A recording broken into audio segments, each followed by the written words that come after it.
sebuah ilustrasi yang saya ambil dan saya rangkai dari kisah yang terjadi di dalam kehidupan masyarakat kita. Sebagian orang hanya mementingkan kehidupan masing-masing tanpa mengelola sesama. Mereka menganggap harta dan kekayaan hanyalah kesenangan semata. Namun di sisi lain masih ada orang yang berbudi luhur dan mementingkan orang lain mengulurkan tangan dengan bantuan yang dia berikan. Berikut kisahnya yang saya beri judul Si Miskin yang Tulus dan Si Kaya yang Angkuh. Pada suatu hari, seorang nenek tua renta menelusuri sebuah perkampungan. Di dalam perjalanan, sang nenek melihat rumah yang megah di antara rumah lainnya. Dengan memegang perut yang sangat kelaparan, karena sudah beberapa hari sang nenek belum makan, dia pun menghampiri pekarangan rumah yang megah tersebut. Dengan harap, dia pun mengetuk pintu rumah si kaya. Assalamualaikum, ucap sang nenek ketika hendak bertamu di rumah si kaya. Si kaya pun membuka pintu sambil menjawab, Waalaikumsalam. Ketika hendak menyuruh sang tamu untuk masuk ke dalam rumah, si kaya pun melihat sang tamu dari ujung rambut sampai ujung kaki dengan penampilan yang jompang cantik, pakaiannya jelek, dekil, dan menurut dia sangat menjijikkan. Terus sang nenek pun memulai percakapan. Nenek, bolehkah saya meminta sedikit makanan? Sudah 3 hari saya belum makan. Perut saya sangat ketakutan dan kelaparan. Si kaya pun menjawab, enak saja, kamu pikir ini rumah tempat makan gratis apa? Di sini tidak ada makanan gratis. Sana pergi. Terus sang pengemis itu diusir oleh si kaya. Kemudian sang pengemis pun berlalu dan beranjak pergi. Dengan perasaan sedih, sang pengemis berjalan setapak demi setapak, melihat kiri dan kanan, semuanya rumah gedungan. Ingin rasanya dia menghampiri, tetapi kejadian tadi membuat dia mengingat bagaimana anak dan janjian yang si kaya letakkan kepada si bijak masih melekat di dalam sanubarinya. Kemudian sang pengemis pun menghampiri rumah si miskin. Assalamualaikum. Waalaikumsalam, jawab si miskin. Si miskin pun melihat sang pengemis berdiri di depan pintunya. Jual saduan itu. Nek, bolehkah nenek meminta makanan sedikit saja? Nenek sangat kelaparan. Sudah beberapa hari ini nenek belum makan. Si miskin pun berkata, ya Allah, nenek sudah kasihan dirimu. Silakan masuk, Nek. Si miskin tanpa melihat penampilan sang tamu lalu menyuruh sang nenek untuk masuk ke dalam rumahnya. Kemudian si miskin pun pergi ke dapur dan membawa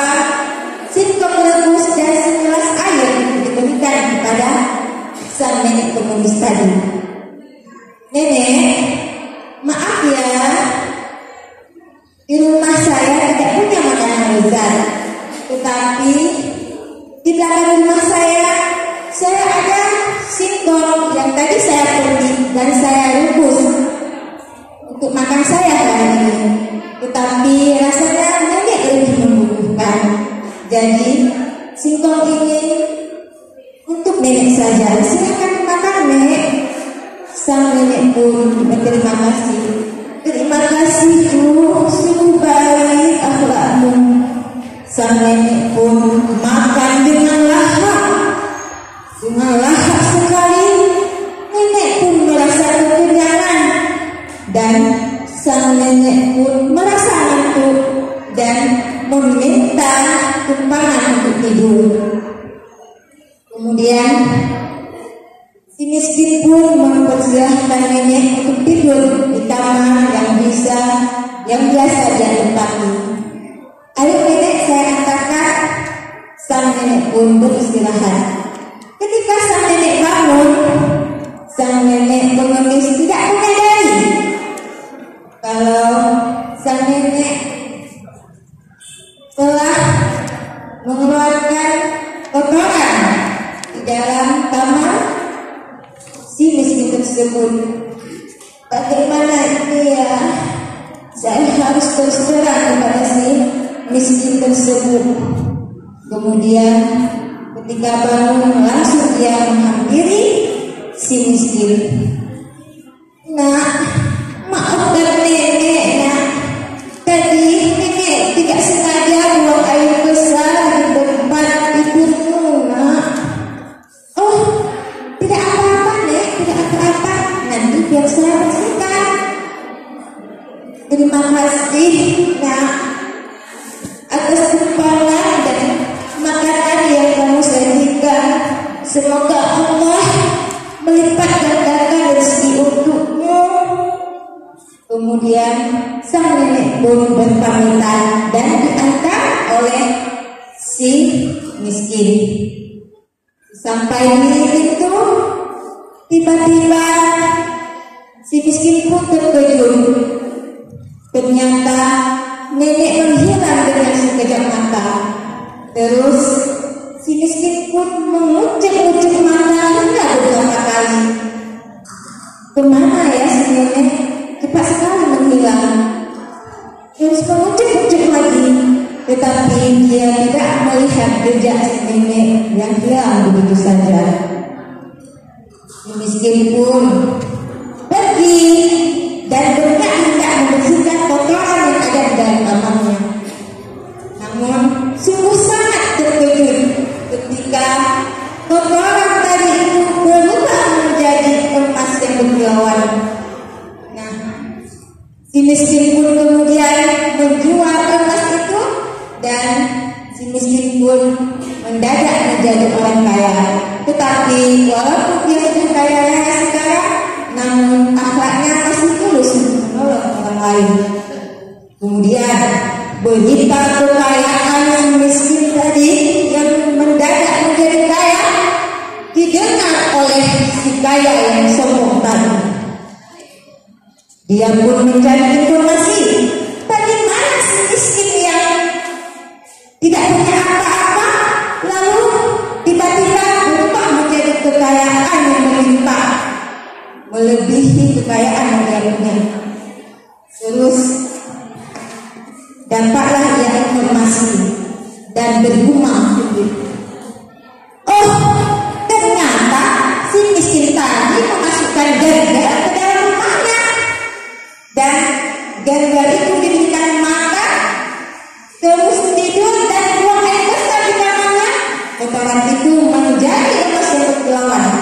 Nah, jadi si kaya tersebut berinisiatif untuk memasukkan pengemis ke dalam rumahnya. Dia pun keluar. Tiba-tiba dia melihat ada seorang pengemis yang lewat di pekarangan rumahnya. Kemudian dia menarik sang pengemis dengan paksa dan menyuruhnya masuk ke dalam rumah. Dia menghidangkan makanan yang lezat untuk dimakan sang penulis itu, dan disuruhnya dia tidur di tempat tidur kesayangannya.